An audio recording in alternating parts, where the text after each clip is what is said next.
Tá pronto?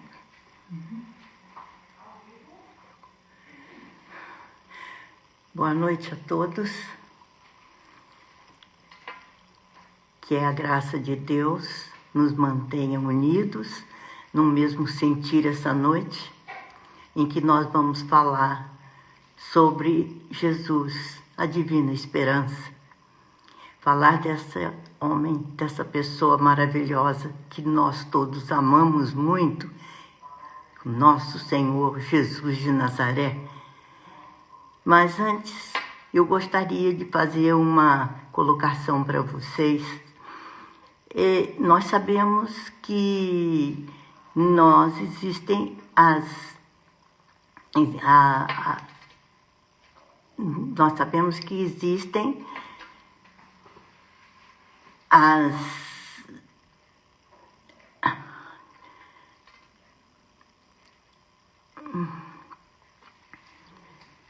meu Deus do céu.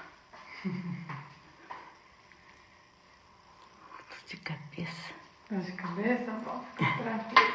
Não, desculpem. Tá nervosa? Controlando a garganta um pouquinho. Vou pegar. Ela foi pegar uma água para mim.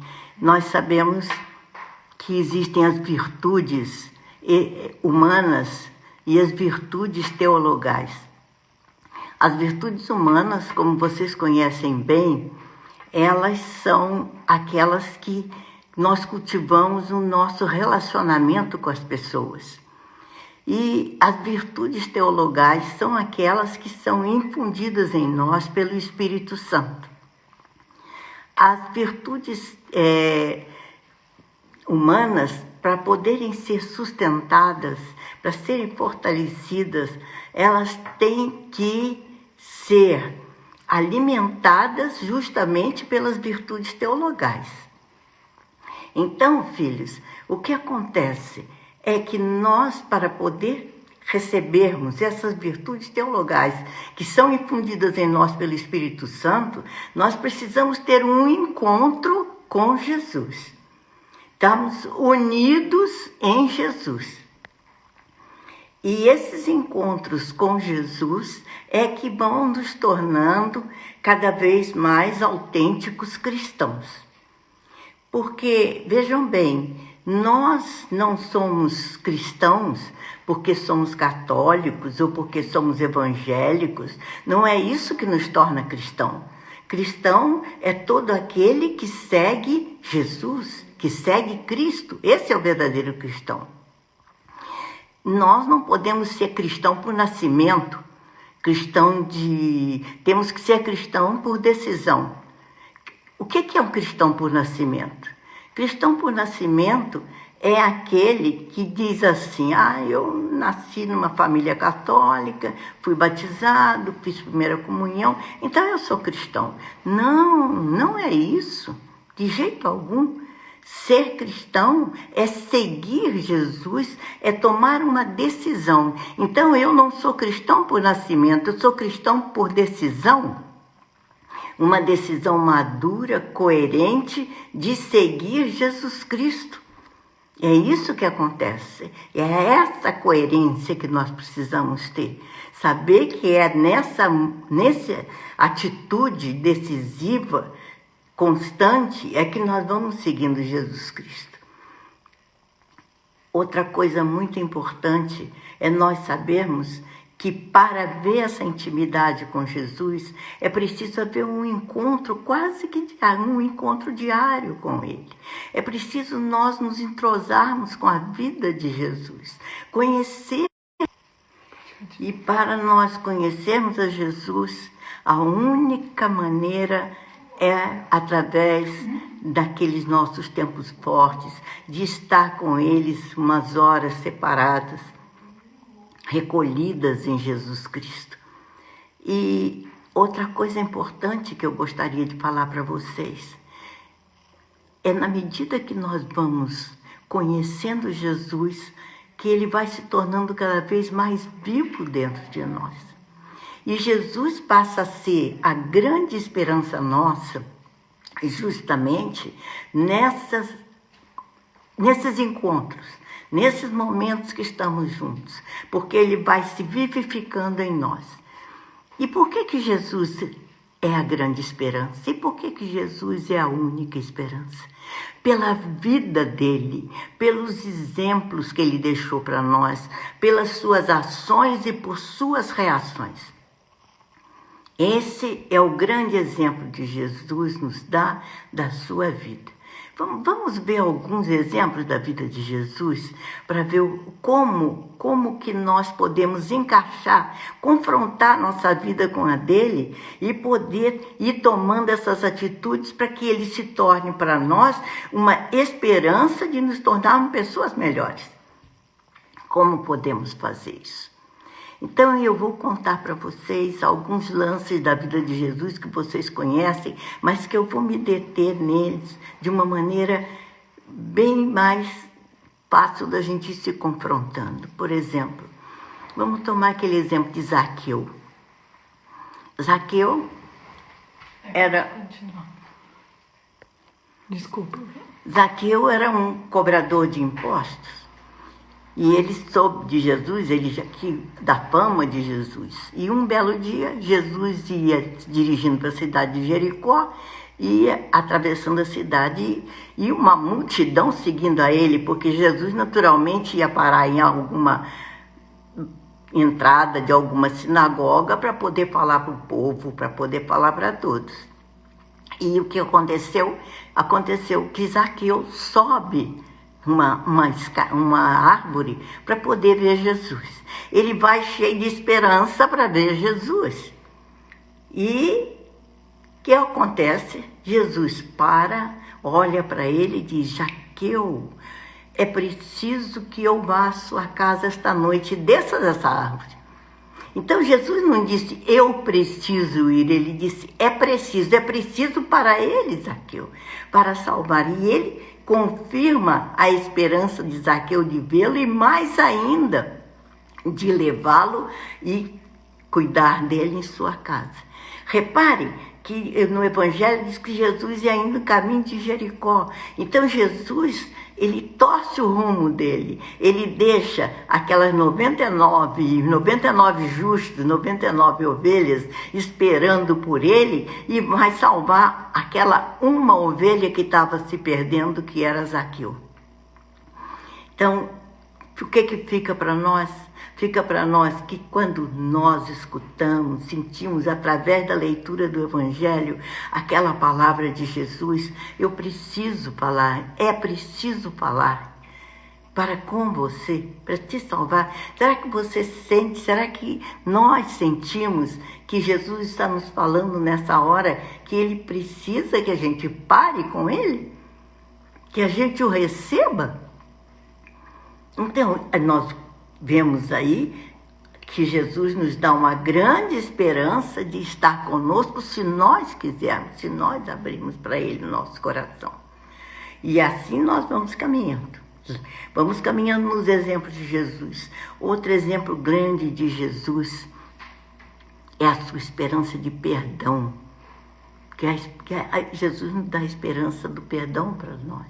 Aquela cena em que Jesus está na sinagoga, está pregando, e de repente se ouve aquele barulho, aquela gritaria, e o povo abre espaço, e Jesus vai entrando, olhando, e através do povo, e vê que vem vindo aqueles homens, trazendo aquela mulher seminua, joga aquela mulher no chão, deixando ela naquela condição ali, humilhada, envergonhada, e daquele jeito, coitada, jogada ali no chão, e diz para ele: mestre, nossa, essa mulher foi apanhada em adultério, e o senhor sabe, não é, mestre, que a lei de Moisés manda que a gente apedreja ela até morrer. O que o senhor acha? Devemos apedrejá-la?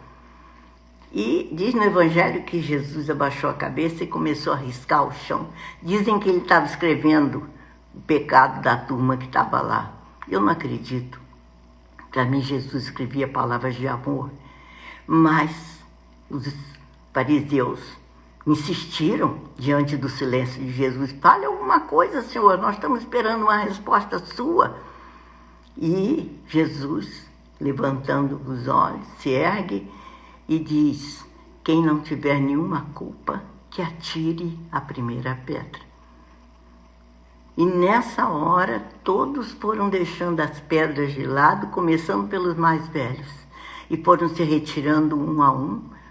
E ali, naquele silêncio que se formou, com certeza só se ouviu o soluço daquela pobre mulher.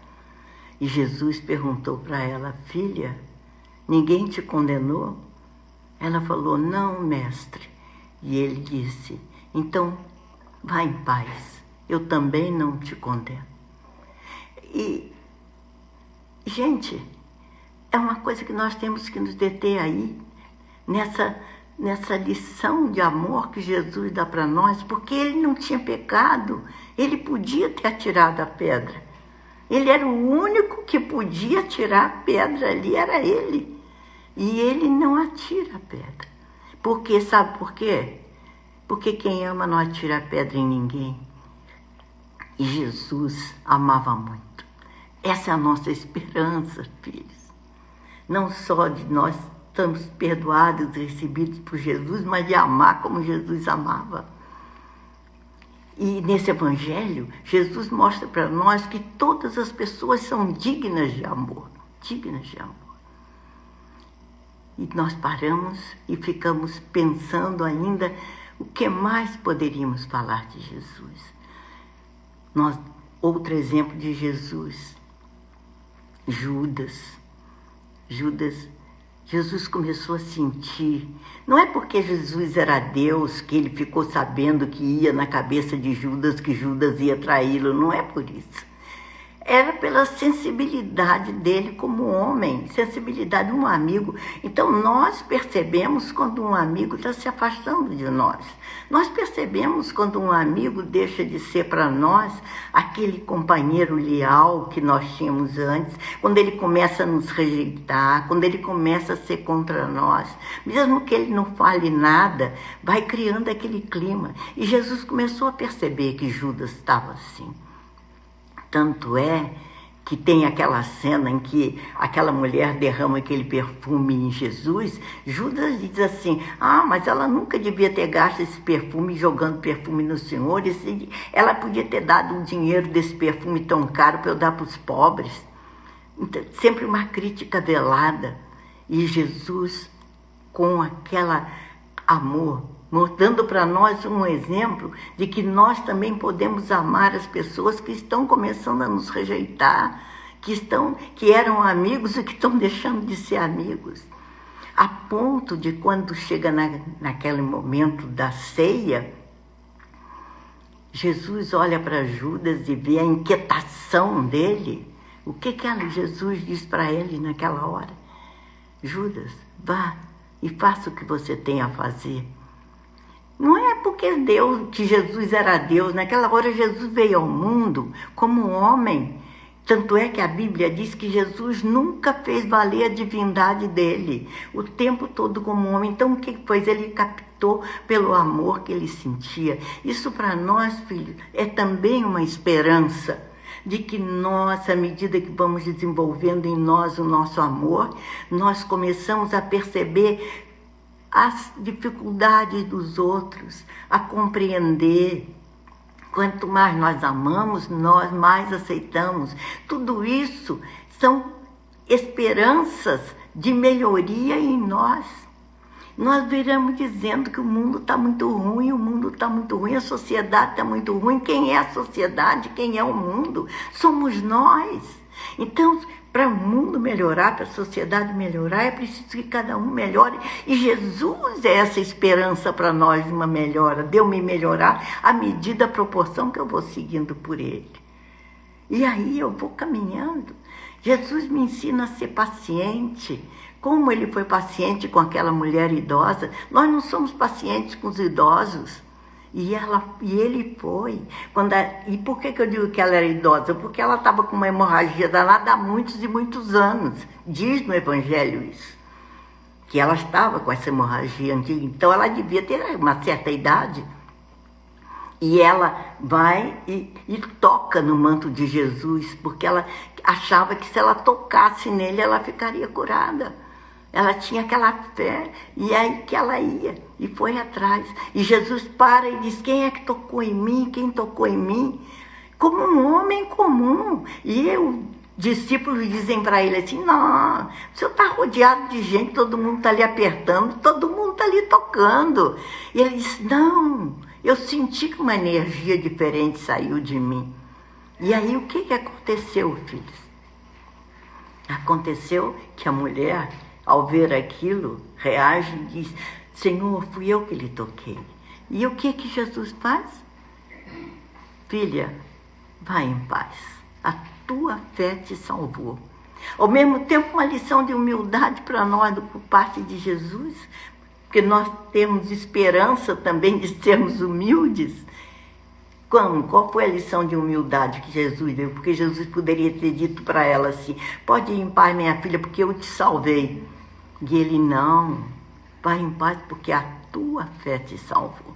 Quantas vezes nós fazemos uma pequenina coisa para um irmão, para uma pessoa dentro de casa, e diz, você não está dando valor ao que eu estou fazendo para você, viu? Eu fiz isso para você. Sempre alegando aquilo que nós fizemos, e Jesus, pelo seu modelo, ele mostra para nós o caminho da esperança de melhora. Vamos melhorar nisso. Não vamos nos alimentar com os nossos próprios valores, entre aspas. E é assim, filhos, que nós vamos caminhando. Jesus paciente com as crianças. Meu Deus, nós às vezes ficamos impacientes quando a criançada vem em cima da gente, a gente quer sossego. E sai pra lá, criança, está me atrapalhando. E o que ele fala? Deixai vir as minhas criancinhas, porque delas é o reino dos céus. Eu estou mostrando para vocês uma série de exemplos da vida de Jesus. Isso aí não é fantasia, gente, isso é veracidade.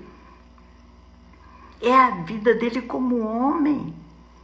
Jesus o tempo todo se mostrando como que ele dissesse assim, eu estou fazendo isso para vocês verem que é possível vocês também fazerem, como homem. Por isso ele falou assim, aprendam de mim.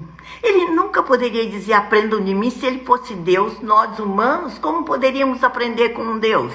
Mas ele veio como homem desde o começo, como um embrião no ventre de uma mulher. Desde o começo, nunca fez valer sua divindade. Para quê? Para ser para nós uma esperança de podermos melhorar, de nos tornar pessoas muito mais vivas, muito mais, vamos dizer assim, vivas no sentido de vibrantes, cheias de entusiasmo pela vida, como Jesus sempre foi. E nós temos outro exemplo dele, maravilhoso, com Maria Madalena. Eu li há uns anos atrás, no livro de um teólogo, que Maria, ela chamava-se Maria de Magdala. Vocês sabem por quê? Porque Magdala era um nome de um quartel que ficava às margens do rio Tiberíades. E Maria estava nesse quartel. Ali ela trabalhava e ali ela pecava com todos aqueles soldados. Ela se prostituía com aqueles soldados. E ali ela estava. Até um dia que ela vai ver Jesus e se atira aos pés de Jesus e diz que ela tinha 7 demônios e que Jesus expulsa. E ela fica encantada com Jesus, seduzida, porque a pessoa de Jesus seduz. E Maria, seduzida, começa a acompanhar Jesus em todos os lugares por onde Jesus ia, acompanhando Jesus. E à medida que ela ia acompanhando Jesus, que ela ia se encontrando com Jesus todo dia, ela ia se melhorando. Que Jesus é a esperança viva da melhora para nós. É isso, nós também somos na nossa fragilidade, nos nossos pecados. Encontrando com Jesus, nós vamos nos melhorando gradativamente. E existe uma cena com Maria que eu considero uma coisa de uma delicadeza de Jesus fantástica. Jesus foi enterrado e ele ressuscita, mas Maria não está sabendo. E ela vai no túmulo de Jesus. E quando ela chega diante do túmulo, que ela olha, a pedra estava rolada e o túmulo estava vazio. E ela começa a chorar ali. E nisso, Jesus, que tinha ressuscitado, chega. E ela não o reconhece, ela pensa que ele é o jardineiro daquele local. E aí ele pergunta, por que choras? E ela diz assim, tiraram o meu Senhor daqui, se o Senhor souber onde ele puser, diga que eu vou buscá-lo. E aí, nessa hora, Jesus diz assim para ela, Maria. E aí ela reconhece Jesus. Vejam bem, ela não reconheceu Jesus porque Jesus chamou de Maria só por isso. Ele chamou simplesmente de Maria, ele não pôs Maria de Magdala, que era aquele apelido que diminuía ela, porque chamavam ela de Maria de Magdala, como se dissesse assim, Maria Quarteleira.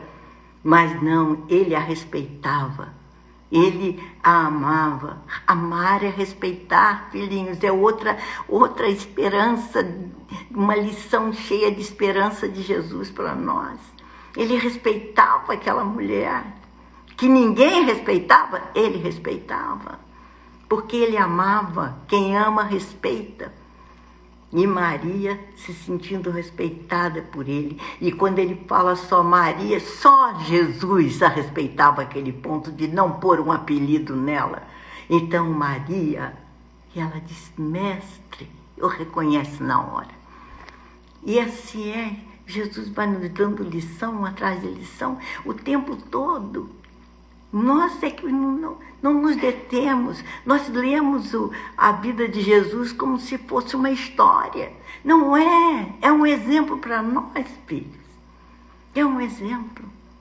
Tanto é que Jesus, eu repito para vocês, quantas vezes Jesus disse, aprendam de mim. Aprendam de mim. E é isso que nós precisamos, para que Ele possa ser sempre a nossa esperança. E aí, com essas virtudes teologais da esperança em nós, é que nós vamos poder fortalecer as nossas qualidades, as nossas virtudes humanas, de humildade, de perdão, de compreensão. Mas nós precisamos de ter o suporte.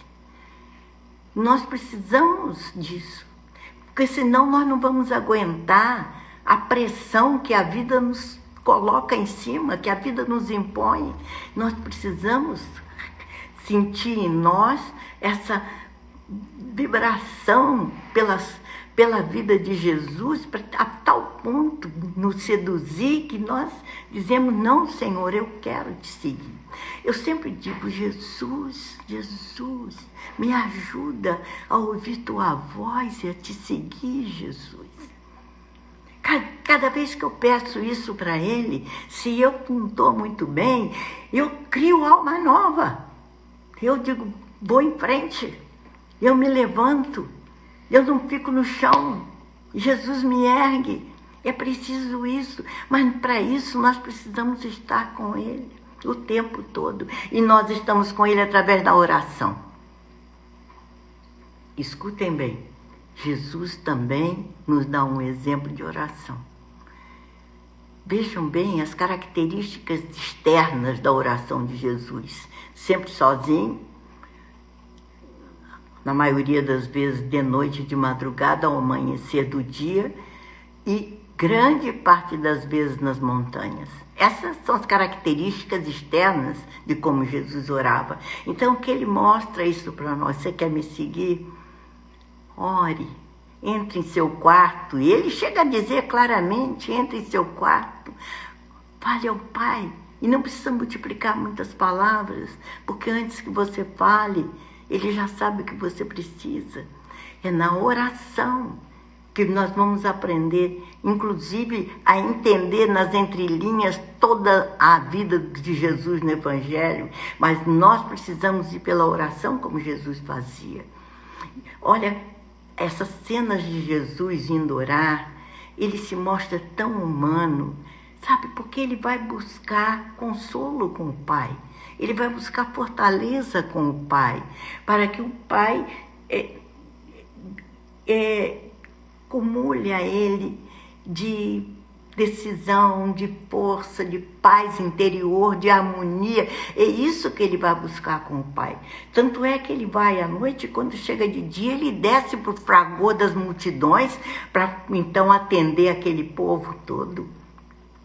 Inclusive, filhinhos, ele gostava de orar tanto sozinho que mesmo naquele momento terrível que ele vai lá para o Monte das Oliveiras com aqueles 3 apóstolos, o que ele disse para os apóstolos? Vocês fiquem aqui esperando enquanto eu vou lá falar com o Pai. Eu vou ficar orando. Vocês orem também aqui, vigiem, e eu vou orar. E ele lá ficou sozinho orando. Nem nessa hora que nós geralmente procuramos o consolo de um outro, ele tendo os 3 ali que ele podia ter se aberto com eles, desabafado com eles, o pânico, o medo do que ele sabia, pressentia que ele ia passar. Nem nessa hora ele foi buscar reforço em quem ele sabia que realmente podia sustentá-lo. Realmente podia sustentá-lo, que era o Pai. E ele foi em busca do Pai. E ali, suando, suor de sangue e lágrimas, ele acabou fazendo a coisa mais bonita que ele deixou para nós. Sabe o quê? O abandono à vontade do Pai. Essa foi a maior esperança. Não vos preocupeis. Amem o Pai. Se entreguem como eu me entreguei. Aprendam de mim a fazer a vontade do Pai. É isso, filhos. É isso que nós precisamos. Para poder ter uma vida mais harmoniosa, uma vida mais de paz, orar como Jesus orava. Até isso ele nos deixou como modelo, como exemplo. Seguir os passos de Jesus. Você quer ser um cristão autêntico? Siga os passos de Jesus. É por isso que nas oficinas nós falamos o que faria Jesus no meu lugar. Mas essa frase fica só no nosso casaquinho. Nós precisamos colocar essa frase dentro da cabeça para que ela ressoe no coração e nos leve a tomar atitude. As coisas que ficam só na cabeça e não passam pelo coração não nos levam à ação. Nós só agimos quando o nosso coração toca. Porque a inteligência justifica, racionaliza, inventa coisa. Mas coração não. Coração, quando ele sente, ele nos impulsiona. E é isso que Jesus faz. Jesus chorava com os amigos, se alegrava também com eles. Você leu isso no Evangelho? Dos momentos de alegria.